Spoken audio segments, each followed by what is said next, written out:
All right, so today we're going to be making a lottery app where we can see the winning numbers for Powerball, like we have here. And we can also see the winning numbers for Mega Millions. You can just scroll here. And also NY Lotto and even Cash for Life. So it's going to be a heavy app with a lot of features. So let's get to it. So the first thing we have to do is let's go to our browser. And this is pretty much, again, we're using NYC Open Data to get this data. I'll put this link in the description so you can check it out too. But again, this is New York City Open Data. And you see it gives a brief description here. It says how often it's updated. But let's look at the data since that's what we really care about. So one couple of things that we can get the date it was drawn, the winning numbers, and if there is some type of multiplier. So let's see how we can look at this as like API data. So go over here and click on actions, and then you'll click on API here. And then you'll see this URL presented here. Just copy this. And then we're just going to open another tab so we can look at it. And I'll just paste this here, enter. And now you see we know how the data will look. So it's pretty much some type of draw data and draw date, sorry. And that's like the time the data was the date the draw was made. And then we have the winning numbers and then the multiplier. So pretty much have everything that we need here. So let's just jump to Xcode. Let's minimize this. We can jump to Xcode. Let me just drag it over here. I will start by clicking create a new project. Make sure you're on the iOS app version. Next. And then in here, let's call this full lottery. So you can, because we're going to have multiple different, so let's just pick that one. Make sure your interface is set to SwiftUI, language set to Swift, testing system XC tests and the UI tests. Since we will be writing unit tests for this, and then storage, you can just leave this as none. Then hit next. Then create wherever you're creating yours. And then let's maximize this. You might by default have this set to your personal device. For now, let's just switch it to like some type of simulator. So I'll go with iPhone 16 Pro Max since that's the biggest screen so far. And the first thing we're going to do is just basically build out some type of UI for this. So the preview is loading right now, but what we're going to do is instead of using just a V stack for this, we're going to start off by actually using a tab view. Since we're going to have all those multiple tabs that we saw in the preview that I showed you. So we want one for Powerball, Mega Million, each of them. But the first one we're going to do is the Powerball. So to get that tab type of view, where it's like sections, you have to first type in something called a tab view. And now you see this little gray area here that's like representing it. If I was to say start typing in text, and then in here I say Powerball, you see it shows Powerball there, but we still don't see that tab. So get that tab, you type in tab I dot type item modifier, and then we can just say something like V stack. And then for the image, let's do image system name. And that way we use an image that Apple provides us. And then for this, I think there's a system image called ball maybe. If not, we can just check out some. And then right below this, let's just type in text. And just make us know that this is the Powerball section. And now you see it appear there. You don't see an image here only because we don't, I guess there isn't an image called Powerball. What we can do is just jump to SF symbols that we have here. And this is a pretty much a collection of all the images that Apple provides us that we can use with system images. So I open that, I'll just drag that over here. And let's just see what we can find. So let's just type in something like ball. We want something to represent pretty much Powerball for now, or maybe like a number. Right? So this looks good. Right, number.circle.fill. So let's just right click, and then we'll just copy the name and jump back to Xcode here. And then let's maximize Xcode. And then the portion that we have as ball, let's just replace that with Command V. And now we see like this number here, and that looks more like more to represent like the Powerball number. So naturally, we want more of our view to show more than just a text that says Powerball. So we're going to start by creating a new file, and pretty much we're going to build out that Powerball screen. So let's go over here. And above here, let's close these portions that say test. And then above here, we're just going to say Go down here, new file from template, and then make sure you're on the iOS section, then click on SwiftUI view. And then this will be called our Powerball view. I keep missing the beat right there. View. Cool. And now instead of having just, this view only shows the text same as before, but instead of doing just the text in our tab view inside content view, so hop back over to content view. So instead of just doing this text here, let's get rid of this for now, and well, permanently, and then just put Powerball view. The view is gonna look the same because remember, Powerball view is just some text that says that. But let's add some more stuff to it. So the first thing I'm thinking that we could add is a navigation stack.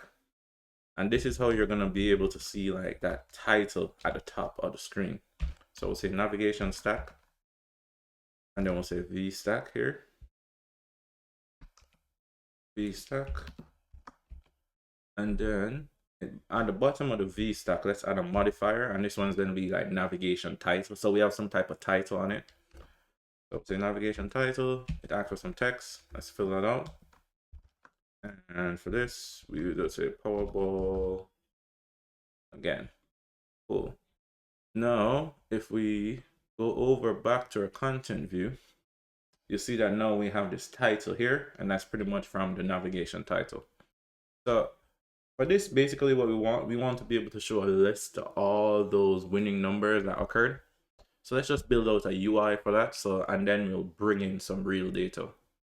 So right here, let's start by doing a list, right? L-I-S-T. And then I'll just do this.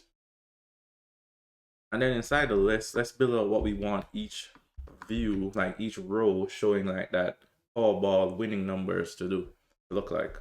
So the first thing we might have is something like the date. The date could be something like, say, March 2nd.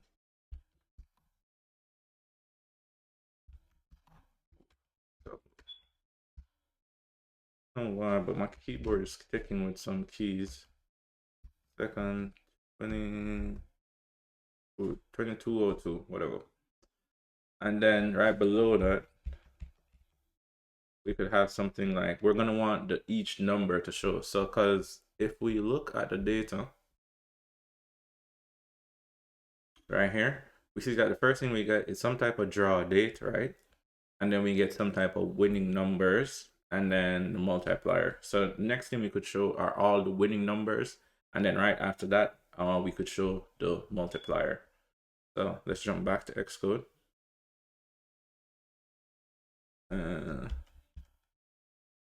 Okay, 2.2. Maybe we could get 5. All right, cool. All right, now for each of the balls that we're gonna show, we basically want them to show horizontally, and we basically just want to show them like each number. So what we could do for this is say something like, let's start by typing in a for each here, and then we'll go like this, and then we want at least 6 numbers. How many numbers are in here? Let's just jump back, we can check it. So 1, 2, 3, 4, 5, 6.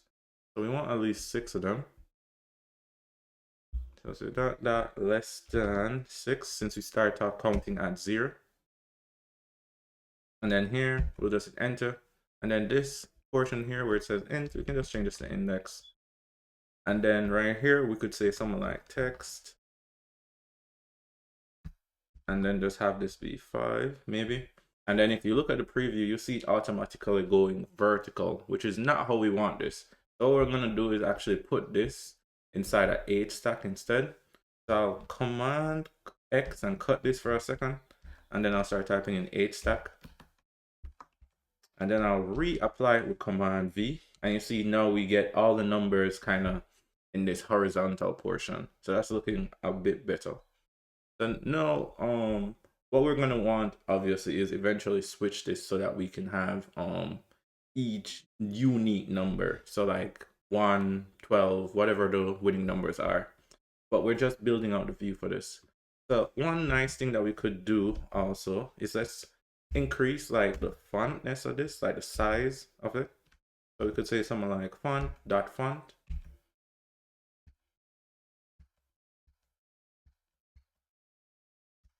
And then we could say something like maybe title 2 or headline. Headline would be good.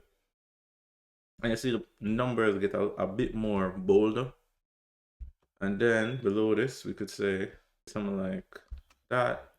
Font weight, we could even increase this even more. Let's just make this bold.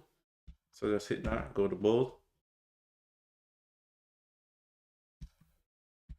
And then right below this, we could add a background color. Background. And actually, because we want it to have that circle-ish shape, let's do like circle. And then add that in. And then we're going to add another modifier to this, and we're going to call this fill. We're going to call this fill. Then in here, I'll pretty much set this to be some type of color. So we'll have like yellow or so. Now you're going to notice that the number, so it's like really set on it. So what we can do is add some padding around this. So let's go here. And then we'll add padding. And just remove that. And now you see that the numbers have more space around them. You can easily see and look more like each ball. So the last thing we're going to do for this view, at least right now, is going to add an extra section for the multiplier. So we'll say something like text here. And then we'll say that multiplier. And like that. And then say it multiplies 3. And now we have our basic way of how our view is going to look, right? So now what we want to do is basically see if we can like start mocking some data, like create the models that are going to look like this from the API. So we're going to go over here and let's put our Powerball view inside its own folder. So I'll right click on it and then I'll say new folder from selection, not just new folder. And then I'm going to call this, well, Powerball. Because remember, we're going to have NYC Lotto. We're going to have a bunch of different ones. So we want to be able to tell them differently easily. All right. So now we have our own folder for Powerball view. And now the next thing we're going to do is create a model, like some way how we can represent, if we jump back to the browser, how we can represent this data inside our app. So what we're going to do, let's jump back. And then we're going to create one more folder in here. And we're just going to call this folder model. So this time, let's just do new folder. Since no file is created for this yet. And we're just going to call this model. And then inside of it, I'll hit Command N again. And instead of a SwiftUI view, I'm just going to do a Swift file. Just make sure you're on iOS. And then hit next. And then I'm going to call this file models again. And then inside here, I'm just going to call this pretty much our Powerball winning numbers. Pretty much we want this struct to represent each data that we have here. So what I'm going to do is call, say, something like struct. And I will call it Powerball winning number, right? And then if I minimize this now, and I look at my data, I see that the first thing we see is something called draw date. So, but it's like underscore, so it's actually draw underscore date. But I'm going to show you a way how you can decode this or convert this to data that we can use without adding in that underscore. And this underscore version, how it's written like this with underscore, like winning underscore numbers, that's called snake case. So I'm going to show you how you can convert snake case to camel case, which is the way most developers use anyway. So instead of writing draw underscore date, I'm just going to write draw date here. I'm going to set it back to a string. And then here, I'm going to say let winning numbers. And I will set this to, actually this is just a string too, but we're going to do some work on this so we can access all of that data easier. And then we're going to have a multiplier. And we're going to set this to be a string as well. Set this to be a string as well. Right? So No, this is looking decent. This should be able to represent each of our data here. Fine. The thing is though, we are going to want these winning numbers as an array. Because remember, inside our view here, we jump back to Powerball view. Let's just do this. Now maximize this. You see that we're using a for each here. So basically I want to be able to pass in an array to this, not just one set of string, one string. So we're going to create something additional in our models view, in our models.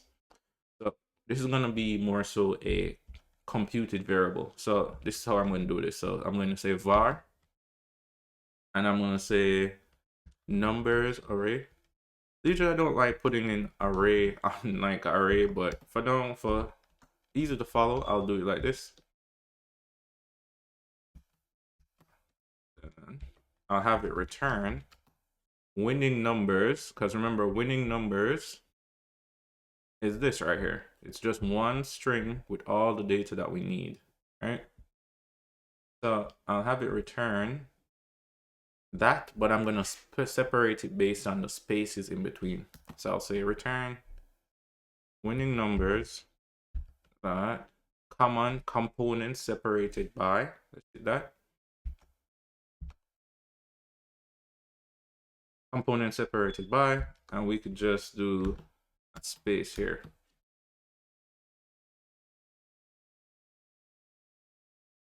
And now basically what's going to happen is whenever we get winning numbers, that one string, what it's going to do is separate each of them by the space that we have here, and then create a custom array for us.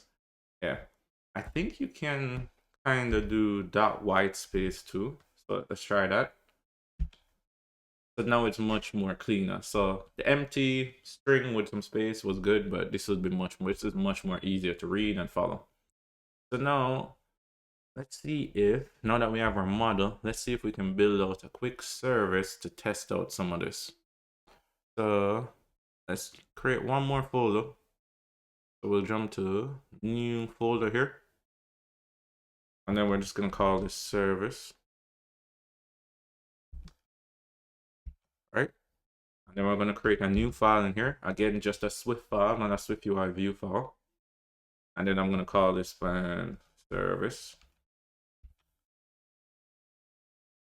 And then up here, the first thing we want to create is a protocol. And the reason why we're going to create a protocol first and not just a class for people that are more familiar with Swift is because we want to be able to test our service after this. So we'll say protocol service. We'll say, let's just call it lottery service, since we're going to handle this not just for Powerball, but for NYC, Lotto, Cash Lotto, all of those. So let's just call it lottery service. And then the first one we're going to do is basically just getting Powerball numbers. So we're going to say func fetch Powerball numbers. And for this, we're going to be using Swift concurrency. So what we're going to do is mark this with an async. And then we're also going to make it that it can throw an error. So that's how we're going to handle our errors. So add throws there. And then we're going to make it that it returns an array of that data that we had, of that model that we created. So it will be Powerball winning numbers. An array of Powerball winning numbers. And now we can go down and then we'll just say class. And then we'll just say lottery services implementation. And now I will make it that lottery service implementation conforms to lottery services, right? I'll hit enter here. And now it's going to require us to pretty much implement this fetch Powerball numbers inside our class, since that's the requirement, the ability that we need. So let's just finish that up. And then we'll do this. And now we have basically a class that conforms to our lottery service, which is this. that will have the abilities to fetch the data. And again, the reason why we're doing it this way by using a protocol and not just having a class with implementation to get the data is because we want to be able to run unit tests. So just a heads up. So the first thing you're going to see is this annoying error here saying missing return instance method expected to return an array of Powerball winning numbers. So we expect this because, well, basically we're saying this function returns it right here. So what we're going to do is basically inside this function, this is where we're going to write the logic to actually get the data. So for now, to just quiet this error, we're just going to have it return an empty array.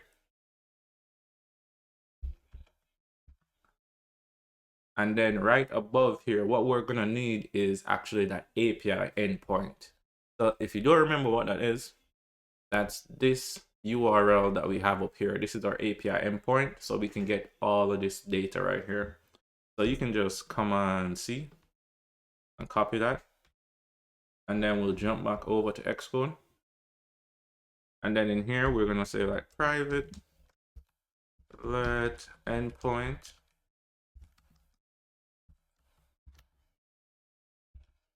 Then let's just paste that in here. And now we can start writing out the logic for actually getting that data from the API. So the first thing is going to be, we have to convert this string endpoint, right, to a URL. So to do that, we have to say something like guard let URL equal URL, right? And make sure we use the one that takes in a string. And then we'll type in endpoint here. And then we'll have an else here. And now remember, because we made it that our function can throw an error, what we're going to do is basically we want to throw certain errors. We want certain errors to occur so I can know that the issue is basically we were having trouble converting the URL. All right, so to do that, we're going to create our own custom errors. So what I'm going to do for this is just type in enum, and I'm going to call this lottery errors. And then I'll have it conform to an error type.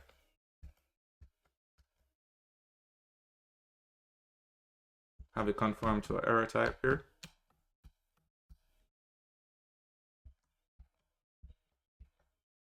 Right?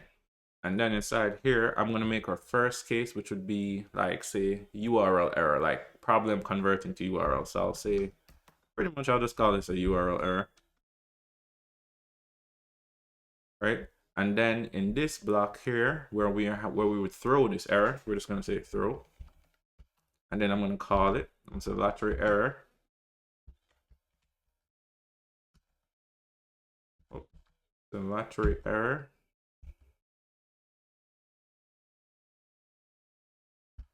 URL error. And we can get rid of this extra space. And now we have our endpoint converted to a URL type. So now the next thing that we're going to do is basically start trying to see if we can get data from this URL. So we'll say let data response, right? Then we'll say equal, and then because we're going to be doing an async and it could possibly throw an error too, we have to do two additional things. So we have to say try and then await. Try not to mix these up. It happens all the time, but just be aware. And then await, then URL session.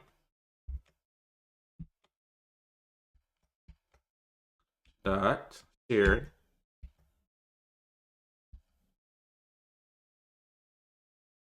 Dot data. And make sure you look for the one that takes a URL and is also async and throws. So hit this one here, like this one. Then in here, I'll just pass in URL. And now, if you want to know like what these types are, so basically, whenever we call URL session.shared.data from and pass in some URL, it gives us a data type and a response type. But if you're not sure what the type is, what you can do is basically option click on these. Yeah, you can option click on these. So if I option click on response, you'll see that it's a URL response. And if I option click on data, you'll see that it's a data type. So next, what we're going to do is basically, you notice that this is marked with a try. That means that this can potentially fail. The one thing I recommend, or pretty much always do, is try to put this inside a do catch block. Yeah. So I'll just do cut this for now, and I'll put this inside a do catch.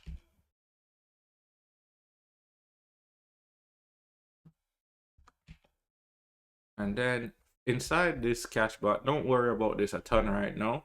What we're going to do is focus on finishing up the successful case.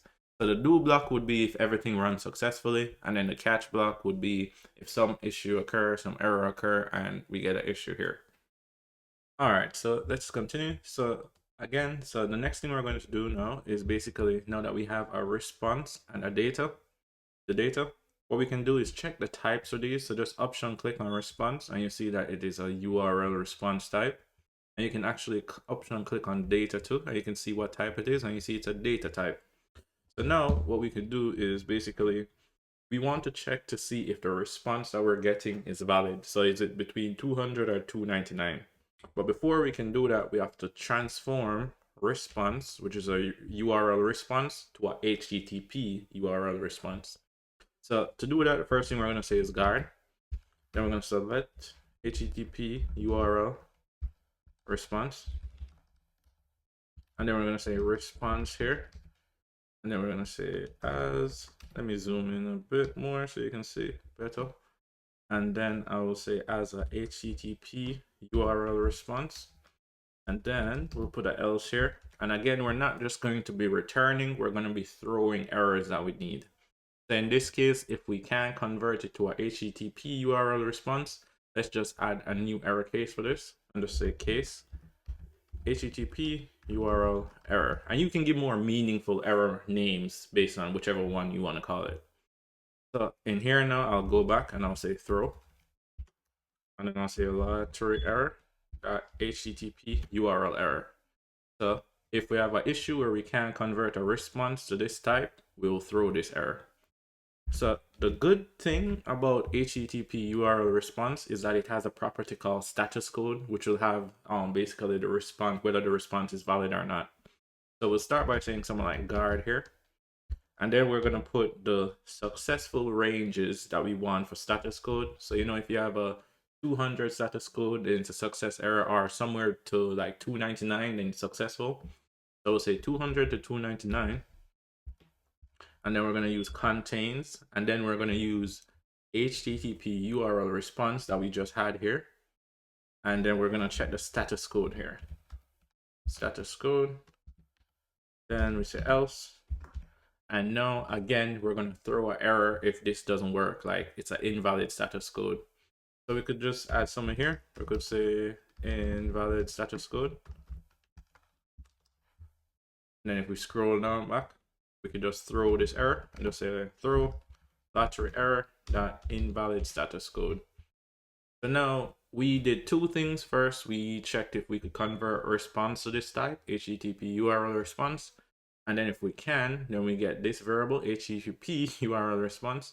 And then on this variable, it pretty much has a property called status code, which will tell if the response was successful or not. So now if we get past all those two blocks, now we can start using the data. So the first thing we're going to do is basically create a decoder. So let's just call it JSON decoder. And I'll just say JSON decoder here. And then if we scroll up and we look at data, so basically option click on data, and you see that, yeah, it is a data type, but that's not what we want. We want this type, an array of Powerball winning numbers. We want that. So basically we're going to use the JSON decoder to convert this data type to an array of Powerball winning numbers. So the first thing that we have to do though is, if you remember in our model, we had it in camel case. So it was draw date, draw camel case. So it's like draw and then capital D. But if we look at the actual API response here, you see it's actually draw underscore and then date, and then same thing for winning numbers, it's winning underscore and then numbers. So this is done. So basically the API is giving us it back in snake case, which is not what we want. But Apple gives us a good way how to do this using JSON decoder. So how we're going to transform it from that snake case to our case, camel case. So all we have to do is go to our JSON decoder here, right? And then we just say JSON decoder. And then we look for something called decoding strategy. Key decoding strategy right here. And then I'll say equal, and then I say dot, and you'll see this type case comes up called convert from snake case. It basically says what it does, but basically it's going to convert any snake cases to camel cases when decoding it. So it's going to expect the camel case values I have here and handle it well. So no extra work I got to do, like, you know, you normally have to do key coding, coding keys or whatever. You don't have to do that with this. So now that we have our JSON decoder set up, now let's use it to convert our data to our array of public winning numbers. So all we have to do this is just JSON decoder, and then we're going to type in decode, and make sure you click this one that takes a type and a from. And then for the type, it's basically saying what do you want to transform the data to, and we know that it's the array of Powerball winning numbers. So let's just put that here. Powerball winning numbers. And then one thing to remember is when you're specifying that it's a type, you want to put dot self, right? So we put dot self there, and then it's saying for this last part, it's saying data. Now you see this error over here, just ignore it for 1 second. We're gonna handle that. But you see this portion where it says it's requiring some data. What we're gonna do is passing this data that we have here and put it here. So let's put data here. And then we scroll up. Now, for this error where it was saying basically class JSON decoder requires a Powerball winning numbers, which is our model, conform to decodable. If you don't get what that means, it's basically saying whatever you want me to transform to must at least have the abilities of decodable or conform to decodable. So our Powerball winning numbers model doesn't conform to decodable. So to fix that, let's just go back to our models. And then right here where we have our struct, we're just going to add a conformance to decodable right here. And then if we go back now, it's going to, this error will go away and you'll see a new error, which is still a good sign. But basically now it's saying call can throw, but it's not marked with a try. So basically it's saying that this decode function that we're calling can throw an error. Basically how we were handling our service errors, it can throw an error. If you're not sure if a function can throw an error, all you can do is basically just option click on it. And then here you'll see like basically some more information about the function. But right here you see it specifies that it can throw. So to fix this, all you have to do is just mark it with a try here. And just remember this function is what actually gives us back our value. So you see it says result of call decode is unused. So basically when we call this function, it does the work to transform data and then it gives us back. So to fix this, let's just add something here and let's just call it Powerball winning numbers. And then just set that to equal to that. And then we'll do a return and then we'll do Powerball winning numbers. So now our success case is fine and that's looking good. So now we can get rid of this extra empty array that we have here. So let's just cut that. And now let's handle for the catch block. So remember, the catch block would be in a case where any portion of this pretty much fails and then we'd hit the catch block. So again, what we're going to want to do to handle this is throw an error. So what we can do is jump back up here to our errors and then we'll just create a new case. And let's just call this unknown. But we're going to make it that this accepts a string. So we can use the error message that we get from the system in here. So we'll just say string. And then if we scroll down here, we'll just do throw. And then we'll say lottery error dot unknown error. And now you see it's waiting for us to pass in a string, right? So how we can get this string value is, so inside every catch block, there is an error variable. So you see me typing in error, this error variable, which I didn't create, it's just inside every catch block. So what I'm going to do is just say error description, right? And then I'm going to use error that's inside every catch block and then call localize description. And then I'm going to stuff error description inside here. Nice. So now if we look and we scroll up, now we have a service layer that is ready to use to get Powerball winning numbers. So now that's looking good.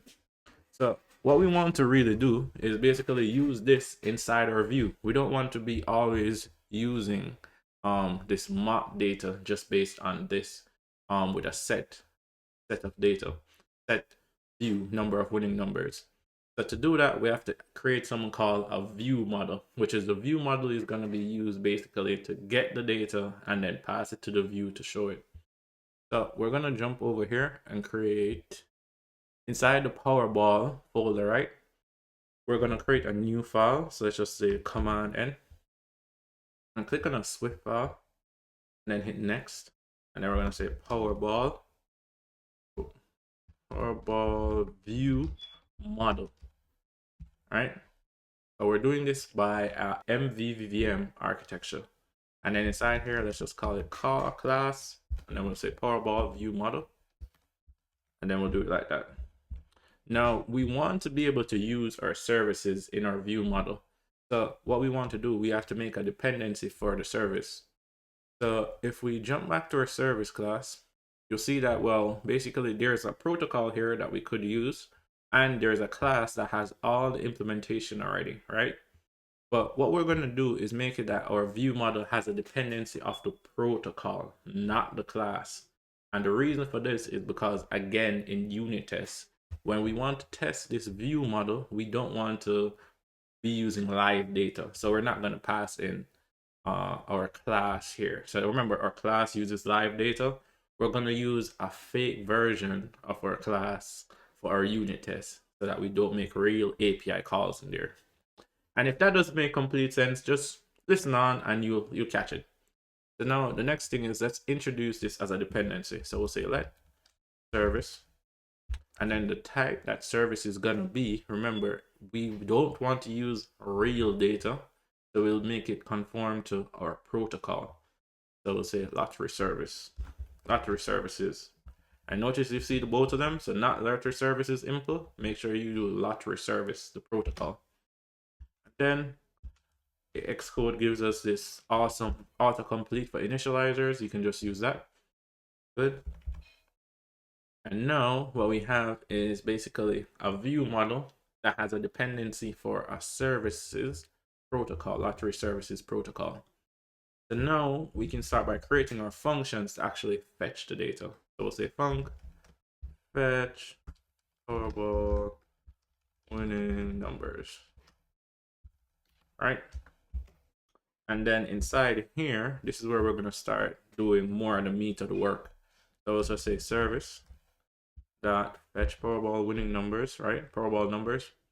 And you see the first thing that it says is basically you're using async call in a function that does not support concurrency. So to fix this, it's basically saying that, remember this function, I'll jump to it, fetch Powerball winning Powerball numbers is an asynchronous function, right? And it throws an error.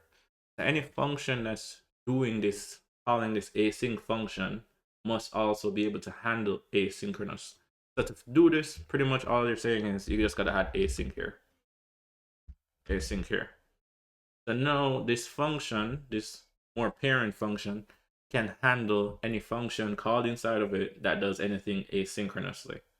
No, I said asynchronous a lot, but you get it. And now the next error it says that the call can throw, but it's not marked with a try. So the first thing we could do is just pretty much just add try right here. And we're going to get a new error. And now it's saying that errors thrown from here are not handled. So the reason for that is because, remember, this function can throw an error, but we're not handling that. Like if an error occurs, we're not doing anything. So to fix this, let's just cut this for a second. And then we're going to put it inside a do catch block. Like that. And then inside the do block, let's just paste that back. And now you will see pretty much this is that other error is gone. Now we get a new one. So this part of programming, you move from one error to the next one, but you know that's showing some progress. So now it says expression is asynchronous, but it's not marked with await. This is the easy one. All you have to do is just beside the try, just put await here. Try not to mix them up. It happens all the time. You might put await here and then try, but just try not to mix it up. And then the last warning it says is basically the result of call fetch Powerball numbers is unused. So basically, whenever we call this, remember this function gives us back an array of Powerball winning numbers. Don't believe me, we can just look at it. Well, the signature says it too. So it gives us an array of Powerball winning numbers, but we're not putting that anywhere. So let's just put it somewhere for now. Let's just put space. And then we'll just say Powerball winning numbers. And then just have that equal right there. So now this looks pretty good. For this case, for the error, let's just print for now. We will handle this a bit later. So now for Powerball winning numbers, when we get this, let's just check to see if this is working. So one thing that we're going to want to do is let's just at least print it. Let's just make sure that we can actually see some of the data that we're doing. So let's just do print. And then here, we'll say Powerball winning numbers.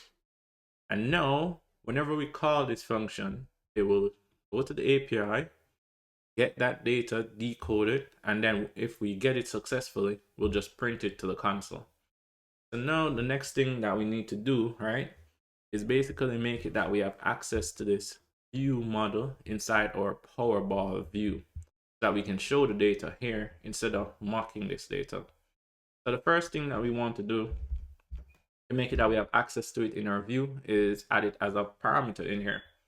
So we'll start by saying we go to Powerball view, and then inside here we'll start by saying var, and we'll just say view model, and then we'll say Powerball view model, right? So now this view has the abilities to use this view model in here. So now what we could do is basically whenever this view appears, just for testing right now, just to make sure we're getting the data successfully, we could make it that whenever this view appears, we basically call our function. So we call this function and then it should print that data. So let's scroll down to where we have a VStack. And for now, I'm going to temporarily use an onAppear modifier. We're not going to stick with this, but this is just temporary. And then inside here, we'll just say view model dot fetch Powerball winning numbers, which is a function we created. And you're going to see an error here saying that, well, async calling a function that does not support concurrency. So remember previously we had to basically add an async to this function to get it to support concurrency. To do this in the view, you can see that we can't just put async here. So we have to do something else, and that's basically we're going to put all of this inside a task. And then just paste this back. And now you see that error disappears, but now it's saying, well, you're calling this asynchronous function, but it's not marked with await. So let's just go over here. We'll just put await here. Nice. And now that error is gone, but now you see we have an error in our preview. And let's just fix this one real quick. I'll just rely on Xcode for this.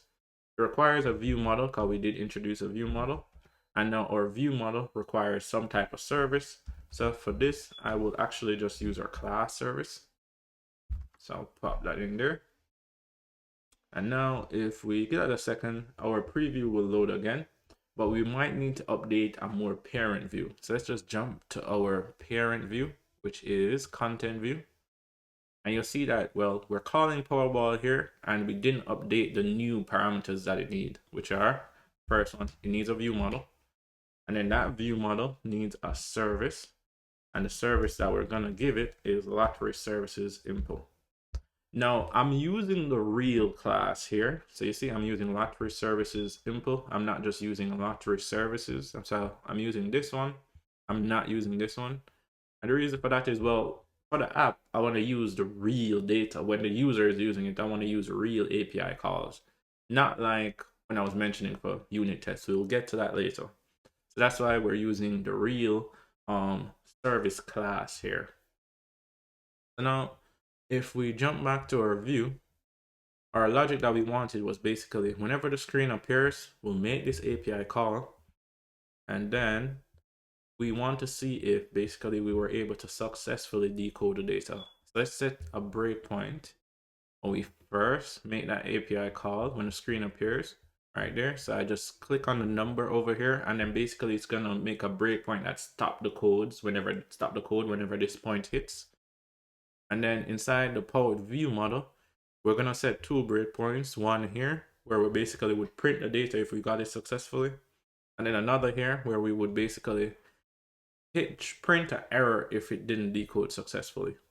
So now we can pretty much just run this. Let's just minimize and run this. Didn't need to minimize that much, but let's just minimize and run. And see our simulator loading up here. And now that our simulator is loaded up, you see the first thing it does is hit this on up here, which is what we were expecting. So now to go to the next portion, let's just hit this here. And now you see it hits inside our function, and it actually was successful because it got to this point. It got to the point where we were able to decode the data. And if I hint on it, I pretty much put my cursor over it. You see we have 1,000 values in here. And now if I should print it, let me open this up. And if next step, you see we get all this data from the API. But it's really hard to read like this. So let's just switch, instead of printing, let's do something called dump, and let's just run it again. And basically dump print shows the data much more easier to read, presentable. So we can get rid of this first breakpoint, and then we'll go to the next one. And then if we scroll up here and then we hit play again, you can see that now we can see the data much more readable. It's in a much more clearer manner. So this is looking really good. Nice. So now what we want to do is let's get rid of this. And what we want to do is, instead of showing our data, just this static data inside our app, what we want to do is show basically the real data that we're getting from the API. Let's just stop this here. I will maximize Xcode again. And then inside Powerball view, so a couple of things that we're going to change in here. So the first thing is, yes, this works where basically whenever the view appears, we're getting that data. We call it right away. And we're doing that because of onAppear. But there's actually a better modifier that we can use for this that's designed specifically for asynchronous functions. So I'll just copy the call that we have here. I'll cut this, and then I'll get rid of the onAppear. And then instead of onAppear, I'm gonna type in something called .task. And then I'm gonna paste back in what we had.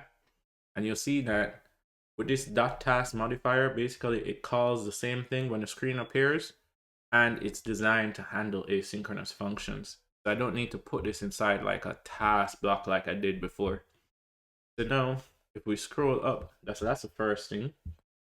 Next thing that we're going to do is basically we want to show all this live data that we get from the API inside our view. So what we want to do is basically, instead of just having that live data locked to this variable that's inside this function, we want to be able to access it outside so we can pass it to the view. So to do that, we're going to add a couple things. So the first thing is we're going to make it that our class conform to something called observable object. Observable object, right? And this is going to make it that whenever certain properties inside our view model change, the view will also update to show those changes. And to make the view know which properties to listen for inside from the view model, we have to create it something like by marking it with @publish. So we'll say publish var, and then we could just say Powerball winning numbers, and then just have it match the type, right? And we'll make it set to an empty array at first. So remember, whenever this property gets updated, the view will also update to change the latest information from this property. So as soon as it gets some data, the view is going to update so you can show that data. So instead of just having whatever we get from the API set to this random variable, Let's instead make it equal to this. All right, so you can get rid of just doing it like that. And just so you understand where I'm doing, I'll do self, so you know it's inside this class, and I'll have it be Powerball winning numbers. So whenever we call this function again, and this property gets updated, whatever view is using this will update. Nice. Now let's jump back to the view, and then inside the view here, you'll see it say, we do have access to the view model, but it won't update when that property updates, it won't update. It won't make the view re-render. And the reason for that is because we have to mark our view model with an additional property, our decorator. So let's go right in front of it. And then we're going to say at observed object. First one that pops up, so observed object. And now the view knows that whenever certain properties inside our view model that are marked with @publish gets changed, we need to re-render and show this change in the view. Now this is looking good. So inside here where we had our list, see, instead of just showing one item, we're going to make it that our list accepts this array. We're going to make it that our list accepts this Powerball winning numbers array. Now, to do that, all we have to do is open up these parentheses. And then inside here, we'll just say view model dot Powerball winning numbers. And then inside here, I'll say Powerball winning number. Right? And now we're going to get an error for a second. Let me minimize this so you can see this much better. So you get this error where it says initializer init requires that Powerball winning numbers conform to identifiable. So similar to the issue where we had with decodable, where JSON decoder needed to have a X specific conformance, to use a model inside a list, SwiftUI list, it needs to have, that model needs to conform to identifiable. So let's just fix that real quick. So all we have to do here is just go over here and then just have it conform to identifiable, just like this. The only thing with identifiable though is that it requires that whatever model is using it must have an extra parameter called ID. So we have to add something like let ID, and then let's just do UUID, just like that. And now if we go back to our view, you notice that the error goes away. And now if I run this, we'll still see the same data, but you'll notice that we'll start seeing more of them. So if I run this, minimize that portion, you notice that we see all these sets of data now, but it's not like the data actually hasn't shown. We're seeing more of them. And the reason why we're seeing more is because we're actually getting 1,000 results, but we're not changing the results for each row, which we'll do that in the next follow-up step. So this is looking good. Let's just stop this.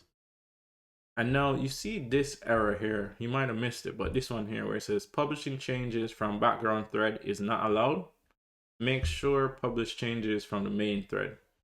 So this error is basically a threading issue, or basically because fetch Powerball numbers is an asynchronous function, but we're updating Powerball winning numbers, which is our pretty much property, and we're showing it in a view. I remember any view or UI change must be done on the main thread. So to fix this error, honestly, really quick, all you have to do is go on top of your function and then just mark it with the @main actor. And then if we run this again, and then we scroll a bit, you notice that we don't see that error occur here, which is really good. So now we can stop that. And now let's maximize again. And now let's change the data that we're actually showing inside for each row. So the first thing is we have, if we look at our model, we have the draw date, we have the winning numbers, and we have a multiplier.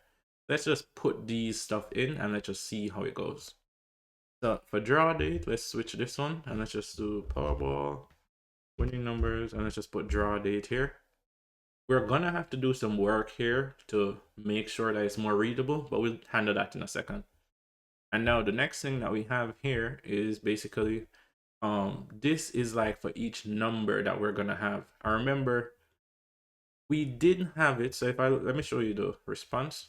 So remember, winning numbers has all the winning numbers here, but it's inside one string, so it's kind of hard to loop over them.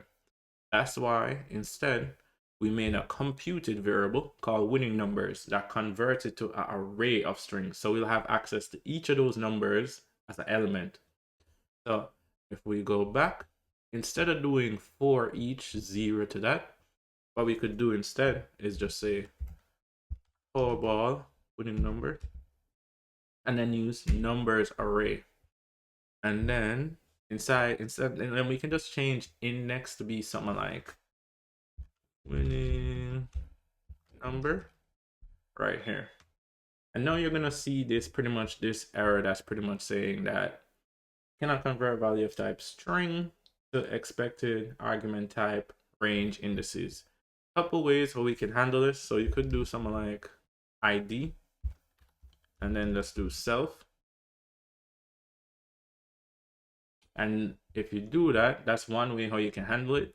Basically, you get access to each of the winning numbers as an element. So winning number here, we could just Command C and then just swap this out. And then last thing for the multiplier here, we could just, instead of just doing a hard-coded 3, let's just pass in the value that we got from, well, the API. Let's just pass in Powerball winning number. And then I believe that's just multiplier. And then if we scroll up, you'll see that all the errors are gone. And now let's just run this again to see how the view looks with some of these data actually plugged in instead of just some static data. So you see now we're seeing for each date, we're seeing the expected numbers, 11, etc., etc., etc. Okay, so this is looking pretty good like this. So, but you're noticing a couple of things. So the date isn't set. We want it to be more readable. So we're gonna handle that. And also, I feel like I like this list for now, but we'll handle that in a second. But let's see if we can tackle and do some more cleaning up before we kind of just change the date right here. So what we're gonna do is, instead of just having just our view for each row just clumped up right here and a bit harder to read, what we can do instead is actually put this into a different view. So call this something like Powerball row view. So what we could do is let's jump over here where we have Powerball. We're going to create one more folder and we're going to call this row view. And then we're going to create a new file and we're going to actually make this one a SwiftUI file. And we're just going to call this Powerball view. All right. And then inside here, we just jump back to Powerball view. We're literally just gonna grab all of this right here and just cut it, Command X. And then we're gonna plop it right back over to row view right here, Command V. And now you're gonna see a bunch of errors and basically it's saying it doesn't know what Powerball winning number is. Basically all you have to do is just add an additional parameter requirement for this. So I'll just copy this, Command C, and then put that here. Powerball winning number. Right. And you see those errors go away, but now we just have the preview error. So let's just fill this out so that it's like a bit easier when we're actually making some updates to the view. So we'll do that. And then for draw date, let's just go back to our API response and let's just copy some values from here. So for draw date, it was something like this. So we'll say Command C. Paste that there. Winning numbers, this long string. Paste that there. I think I copied and then uncopied that. There. And then for multiplier, let's just copy this one too. And then we'll paste this here. So now our preview will have access to that for now. So you see this error here. We're basically saying for each, basically to modify component background, the ID occurs multiple times. So this is the reason why this is happening is pretty much because of this value that I'm doing here. I'm basically saying for each element inside this numbers array, it will be unique. And that's the reason why we're seeing that error occur here. What we could do instead really is kind of switch to using indexes. So what we could do is say, instead of doing this, right, we could say something like that, indices, right? And then we're going to be able to get access to each of these, but by the indices. And then instead of just saying winning number, we'd say winning number index. And then all we'd have to do is call this right here. So we'll say command C, Powerball winning numbers, that numbers array. And then we'll be able to access the value for each of these things by the index. So winning number index. And then just like that, we'd have access to that. And now we just have to do one more thing before running this. So we'll scroll over to here. And then basically where we have our pretty much our Powerball, now we'll just call our Powerball row view over here. So say Powerball row view. And then we'll pass in the parameter that we need. So this is Powerball winning number. And let's pass that in. And now if we run this, is that? Run this, you'll see that now we see all that data and we don't see that annoying warning there anymore.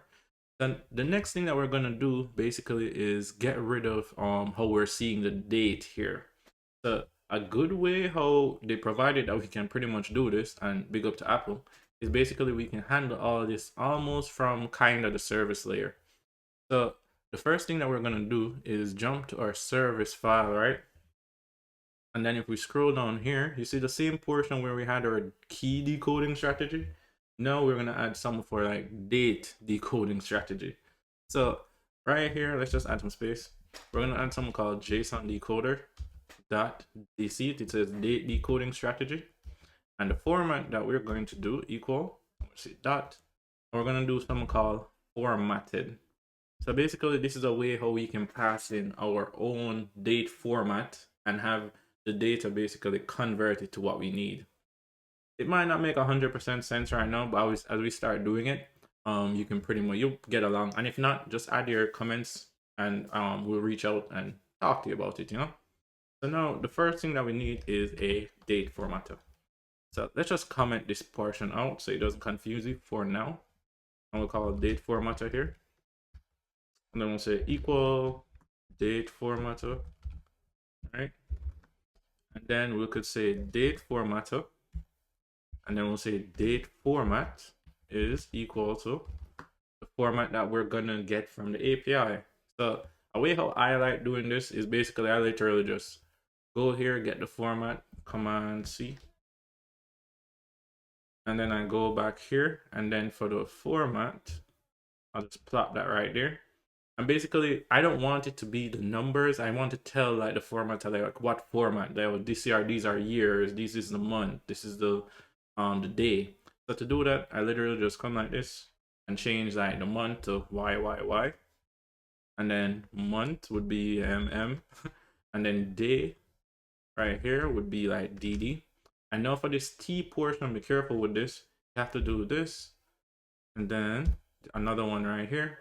And then for this numbers, like the timing, yeah, so this would be hours, so you say hours, HH. And then this would be minutes, so you say MM. And then these other zeros would be seconds, so you say SS. I don't know what they call these exactly, but I just put SS here. And then now we can uncomment this portion where we're giving the JSON decoder our date decoding strategy. And we're going to put in our date formatter in here. So it's going to follow our date formatter for dates. So in here now, I'm just going to pass in date formatter, just like that. And then now our JSON decoder decoding will know how to handle dates, like transforming them to the date type that we want. And where would this be beneficial? right here, where we're basically, before we were using just a string, but now with the date formatter, we can transform this to be a date type. So let's just change it to date. And now we're gonna get an issue inside our Powerball row view, since we are passing in date as like some type of string, which is not anymore. So to make it that the text view can handle date types, let me option click to show you. They say it's a date type now. We have to add another parameter to text, and this is style, and then we'll say dot date right here.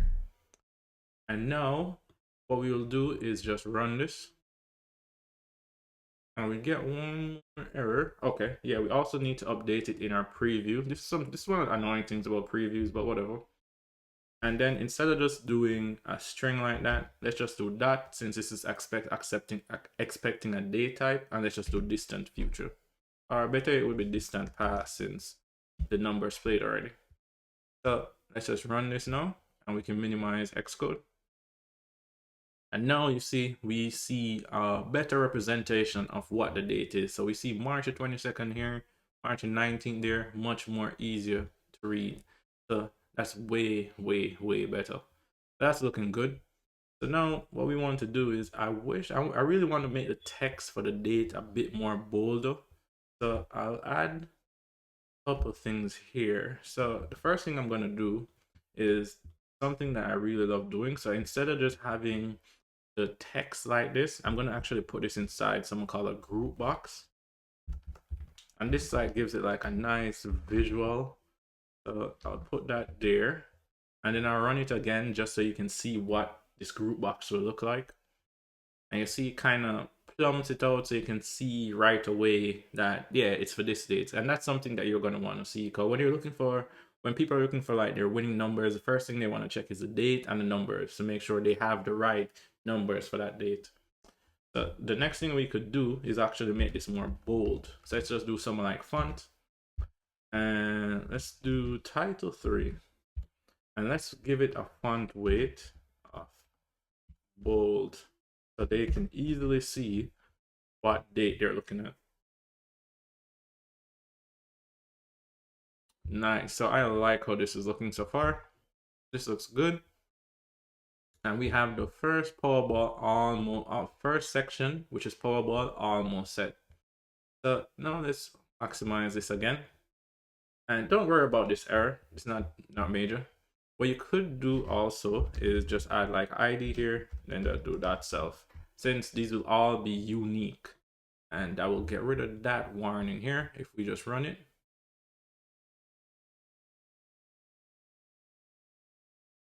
And we scroll, you notice that you don't see that error there, since all of these will be independent, unique indexes. So let's just close that. And there's a couple more things that we can do. So the next thing that we could do is basically, we're not showing any type of loading state, and we're not showing any type of errors that might happen. So the first thing that we're going to do is handle the loading state, which is like a quick fix that we could do. So we'll add jump to our view model, our Powerball view model. And then we're going to add a new parameter. It's going to be published. Because remember, while some data is changing, we want the view to update when that data changes. We want to mark it as published. So we'll say published var is loading. And then we'll say bool equal false, right? And then basically what we're going to say is, whenever you call this API, I want is loading to immediately be true, because I want to show like a spinner. Like as the data is loading, I want to show like a spinner. And then once we get the data, which is when this happens, after this, I want that spinner to disappear. So I'll say is loading equal false here. And then another thing to remember is, even in the catch block, which would be an error case, you want the spinner to disappear. You don't want to have an error message show and that spinner still there. So make sure you turn it off here too. Is loading is equal to false. So now this won't do anything right here. We have to hook up some functionality to the view. So we'll go over to content view. Oops, not content view. Powerball view. And then inside here on our V stack, we're gonna add something, a new modifier called an overlay. So let me just put this under task. That, and then inside this overlay, I'm gonna say if view model that is loading, I'm gonna say that I want to show a progress view, and you can add some type of title to it too. So I'll say add an extra one there. I'll add something inside here that says fetching Powerball data. Do some dots. You know, people always put dots whenever they're fetching something. And then what we could do is basically, so whenever, as long as is loading is true, which will be whenever we call the API at first, we'll see that spinner. So let's just test that out just to see how that looks. That was very fast. Let's just run it one more time since the API is returning pretty fast. And you see that quick spinner right there. But if you didn't see it, what I could just do is I'll do a couple things. So I will actually make the spinner a bit bigger. So I'll go back to our progress view. And then I'll say something like control size. Hit that, and I'll make it extra large. That's the first thing. And then let's run it again. I might need to do one more thing just to slow it down, but let's just see if you can see it from. See that progress view, API returning super fast for some reason, which is good though. And so what we could do is, instead of changing it from true to false here, let's just comment this out for a second, and then I'll run it again. So now we're not changing is loading to false, so then the spinner will just be on the screen. And you see it here, fetching Powerball data right there. So basically, which is what you'd want. So say for instance, the user has slow internet access. They would see this to know that something is happening, right? So let's just uncomment that out so we can make sure it's working. And then let's run it again. And you see, yeah, we're looking good right here. So now the next thing that we want to do is basically see if we can add in some error messages to say if the API fails or there's some error, we want to show that. So what we can do for this is if we jump back to our services, you can see that we have these error cases here, right? And basically we would want to show a specific type of error message based on the error case that we get. So what we can do is scroll up here, and then inside our error enum, we're going to create a new variable called var error message. Let's just do it some shorter so you can tell the difference right away. MSG. And then we're going to switch on self, which will be all the cases that we have. And basically here is where you're going to say what you want the error message to be. If there's a URL error, if there's a HTTP URL error, each of them. For simplicity, I'm just going to say URL error. Just tell me it's a URL error. And then for HTTP URL error, just tell me it's a HTTP URL error. And then for invalid status code, same thing. Just tell me it's an invalid status code error. Valid status code error. And then for this one, instead of so this automatically pretty much gave it this name. I don't want this one name, so I'll just change the error message. And then if it's an unknown error, I'll just say, well, something went wrong. And then I'll pass in what we got from error message. Now remember, for unknown, we're passing in the system error message that we get. So whatever the system says is wrong, we pass it in, and then so we'll say something went wrong, and then system error message. So if we jump back now, what we can do is in our error case right here, right? We can make it that we show an alert whenever this happens. So we'll add two more publish variables. So the first one will be at publish var error message. I will make this be a string. And then the other one will be at publish var show error alert. Boolean equal false. Now that's looking pretty good. And now in the catch block, which is where we would get the error, what we have to do is, so if we try to just use error, you'll see that it's in this type. It's like the system type, which is not the type that we want. We want it to be our custom type, our lottery error. So to do this, we have to do something like if let error, or, oops, not error, but if let custom error equal error, which is a system one, and we're going to try to convert it to ours. So say lottery error. And if we get this, what we're going to say is basically error message, or variable here, remember, or publish variable. Error message is equal to custom error dot error message. I remember error MSG. It will link to one of these. Depending on whatever the error is, we'll get one of these for that, one of these string values that we added. And then after we get that, we're gonna say show error alert auto. So if it's true, change it to false. If it's false, turn it to true. And this is what determines if the error message shows up.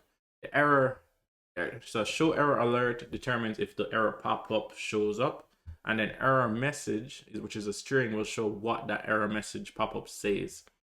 So now if we jump back to Powerball view over here, right, under overlay, scroll down a bit, I'm just going to add one more, and this is going to be alert.alert. And I like using this one.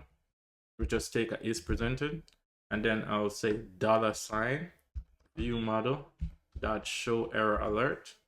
And the reason I have to say $ is because this property right here, so if I option click on it, you'll see that it says it's expecting a binding boolean. To use a binding version of some property, you pretty much usually always have to put like a $ in front of it. That's just Apple way of identifying them differently.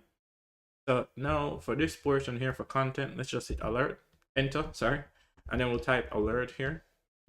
And then for text, we'll just simply say view model. I remember we have a string called error message that we stored it in. And then so whenever this show error alert in our view model is true, we will show our alert with this error message. So let's test this out real quick. And to do that, we basically just have to make it that our service fails. So one way how we could do this is just by maybe removing something from here. So let's just remove data. And then if we run this again, you notice we get this pop-up that says something went wrong. A server with the specified host name could not be found. So now we know that if there is some issue that occurs with our API layer, we'll get like a pop-up error. And now if you hit OK, you see this blank screen. I really don't like this blank screen, but at least we know that our error alerts are working. Let me just add in one more fix to handle how we could handle a blank screen that we might get if the API if the results don't show up. So we will stop this and then we'll maximize again. And we're gonna leave this as is because we want to keep testing it with an error occurring. And then we're gonna jump back to Powerball view here. And then in this section here, you see where we have a list that always shows.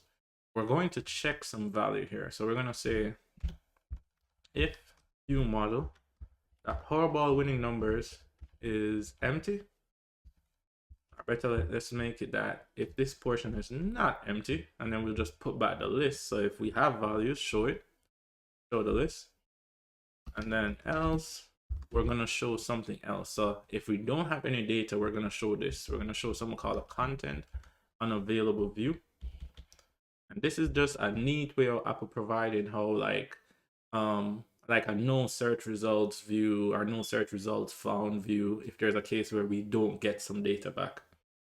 And then for here, just say no Powerball numbers found.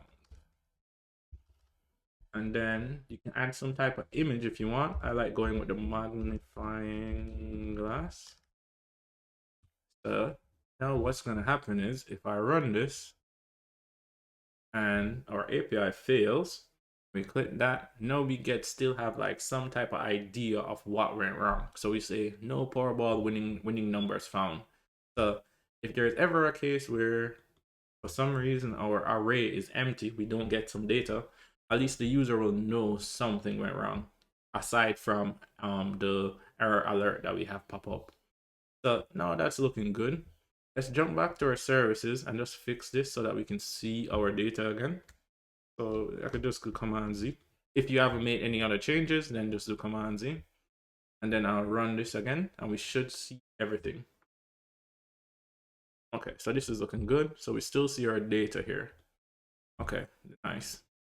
So the other thing I want to change is, one thing that's common is usually the person can pull down the screen and then the view would refresh and it'd get some of the latest data. Let's just add that portion in real quick. We'll maximize this and we'll jump back over to Powerball view. And then on the, I'll actually put this under task since it's really similar. I'm going to add a modifier called refreshable, right? And then here, basically just by adding this in, I'll show you, just by adding just this modifier in, you'll see how it impacts our view. So you see how you get that spinner at the top? Like usually whenever you're about to refresh your data, you get that right away from the refreshable modifier. So if basically what we're going to want is basically recalling the API. So all we could do is just grab whatever we have in task, Command C, and then just paste it in here. And now if we click and run this, and then we drag it down, you'll see that, well, we pretty much called back the API and the user can refresh the data simply by doing that. So now, right now, we have our Powerball section for our lottery app. In the next videos, we're going to take on actually adding in our Mega Million section of the app. And then later on, our New York Lotto, and then our Cash for Life. And then after all of those are completed, we'll implement UI tests to help test to make sure everything is working as expected. Again, hope you like this video. If you do, like, comment, and share. And remember the motto, anyone can learn anything with time, practice, and failures. All right, I'm out.